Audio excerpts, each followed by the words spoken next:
عیسوی کے بعد سے وہ نفرت کا دھارا صلیبی جنگوں کی شکل میں عالم اسلام پر ٹوٹ پڑا، اور اس کے بعد حال ہی میں جو فتح انہوں نے حاصل کی، نوٹ کر لیجئے کہ جہاں تک پروٹیسٹنٹ مذہب کا تعلق ہے وہ تو پہلے سے ان کی جیب میں تھا۔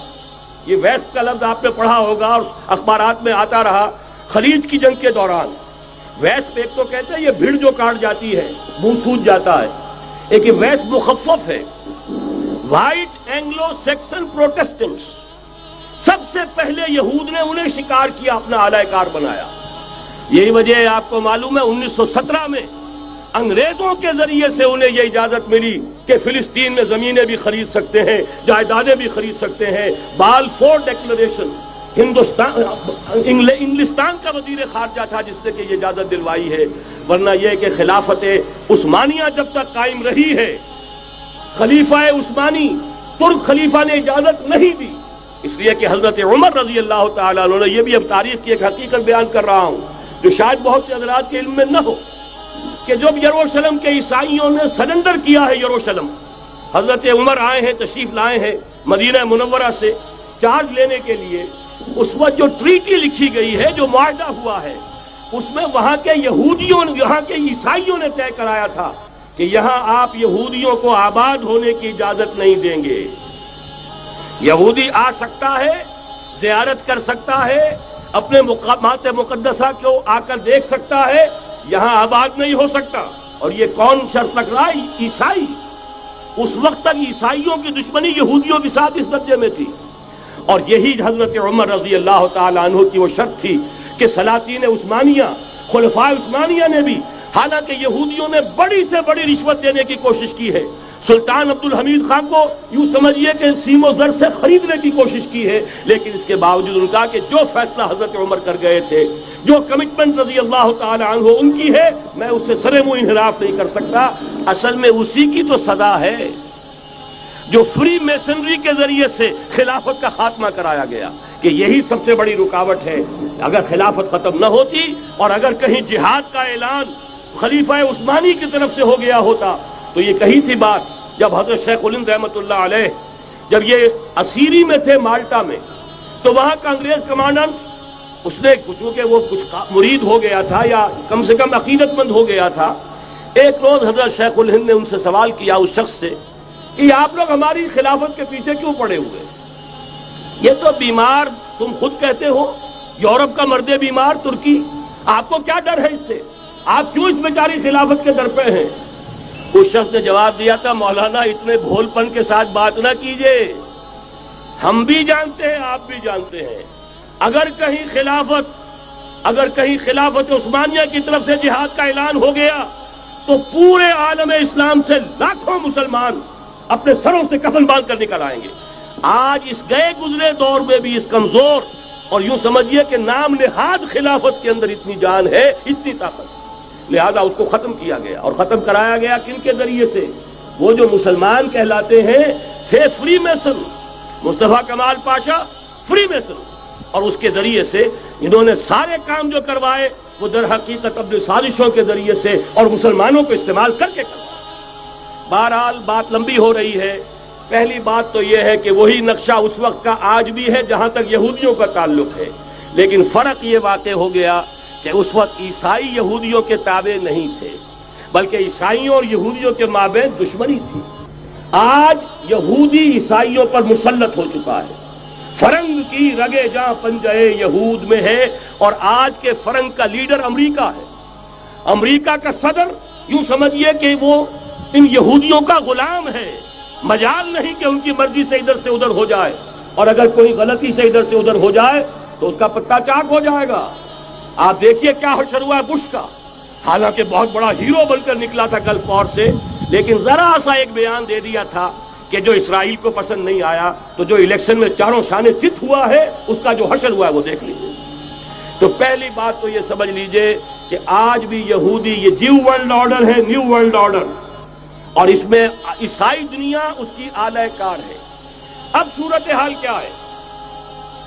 عیسائی دنیا، میں ایک بات بتا رہا تھا بیچ میں رہ گئی، کہ جہاں تک پروٹیسٹنٹ عیسائی تھے وہ تو پہلے ان کے ہاتھ میں تھے، حال ہی میں انہوں نے جو فتح حاصل کی ہے وہ کیتھولک عیسائیت کو بھی اپنے ہاتھ میں لے لیا ہے۔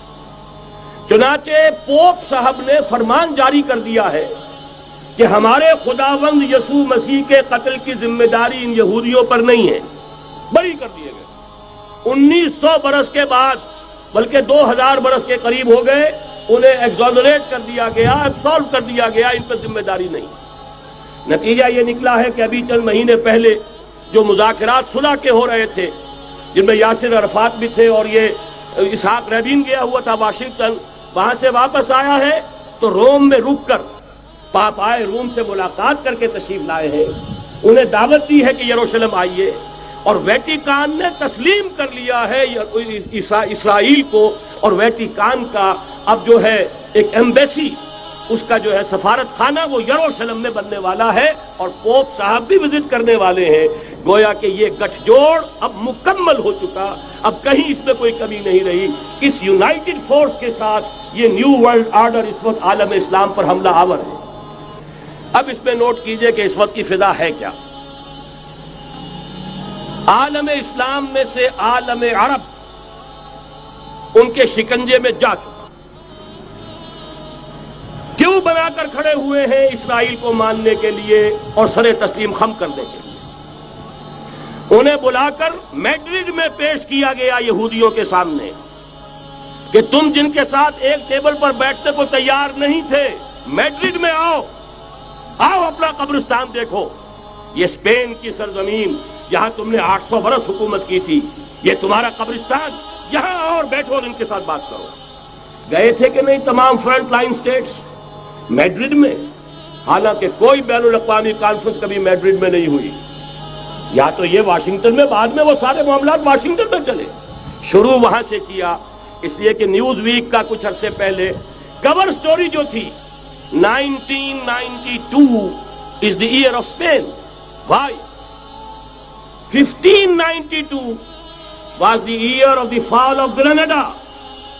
1492 میں 1492 میں غرناطہ کا سقوط ہوا، اور پورے آئیبیرین پیننسولا سے ایک ایک مسلمان بچہ نکال کر ختم کر دیا گیا، یا زندہ جلا دیے گئے، یا تہہ تیگ کر دیے گئے، یا جہازوں میں بھر بھر کر۔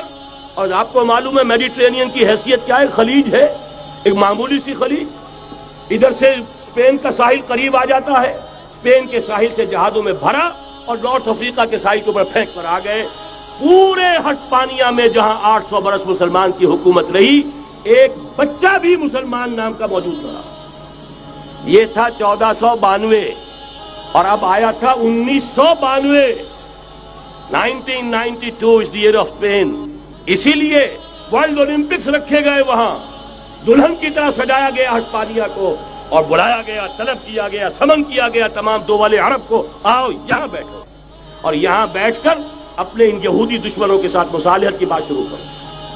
بہرحال نوٹ کر لیجئے، عالم عرب جا چکا ہے۔ کوئی دن کی بات ہے، میں سنسنی پیدا نہیں کرنا چاہتا، لیکن حالات اور واقعات سے نگاہیں بند کرنا بھی کوئی دانش مندی کی بات نہیں ہے۔ یہ ایودھیا کی مسجد شہید کی گئی، ابھی یہ ایک بہت بڑا مزار جو ہے شہید کیا گیا، اور اس کے ساتھ کئی مسجدیں شہید کی گئی۔ یہ سب کیا ہے؟ یہ مسلمانوں کی نفس دیکھی جا رہی ہے کہ کوئی غیرت اور حمیت نام کی کوئی شے باقی ہے؟ جیسے علامہ اقبال نے وہ نظم لکھی تھی، عبدالقادر روہیلا بڑا ظالم جفاجو کینہ پرور تھا، لیکن یہ کہ اس نے جو ایک ٹیسٹ لیا تھا کہ وہ جو عورتیں ہیں تیموری خاندان کی، ان میں کوئی رمق رہ گئی ہے؟